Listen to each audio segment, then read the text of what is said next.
right, so you know what? We're about to get into it. This very, very first guest that we have on is truly, deeply special to me, to my heart. She is an author of the book Inner Sanctuary. She is a 500-hour certified yoga teacher. Yes. She's a wonderful woman, wife, mother, grandmother, and just a great, great person. And this woman happens to be my mother, Dr. Latia Phillips-Bey. So I want to introduce her to you all, family, and we'll hear her story and we'll hear her testimony, and maybe we could take some things away from that. So if you all don't mind, can we have a big round of applause for my mother, Dr. Latia Phillips-Bey.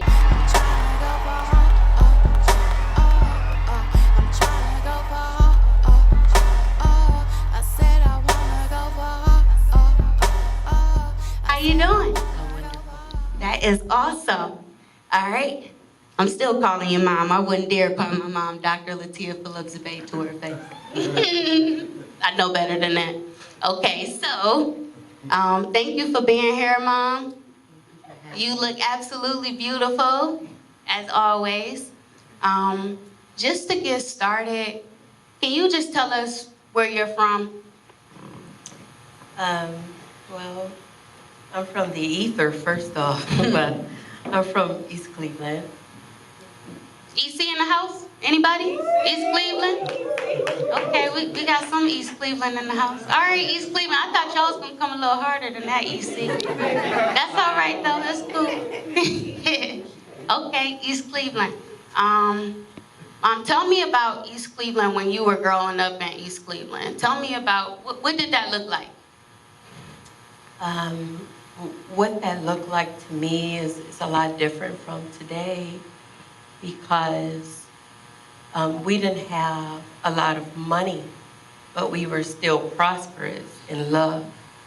So what that looked like was discipline, respect of elders, because it was a village versus today where you really don't know your neighbor. It looked like coming home from school and my grandmother cooking dinner. We didn't have like lobster tails. We had pinto beans and neck bones. It wasn't a lot of this, this and that. It was you either eat this or you don't eat. It was a lot of you were not allowed in the room when elders were in another room talking or speaking, and if you were, you best be quiet or you get smacked in the mouth. That's how it was. If I told my mama I was gonna call 696 kids, she would hand me the phone. Right. So it was a lot different. We had a lot of love. I really didn't know that we lacked money until I was outside of my community. But what I learned was that the love we had was so much stronger than money. In actuality, it produced money. We were able to barter and trade food and just items, and it was just a beautiful thing. We played outside, and I remember sitting on our front porch with my grandmother until like 3 in the morning while she gave us her wisdom. And at the time we were little kids, we didn't know it was wisdom. But today I still have many of those gems stored in my consciousness that I use today. And I can still hear my grandmother's voice. That's amazing. Okay, wow, that's amazing, definitely.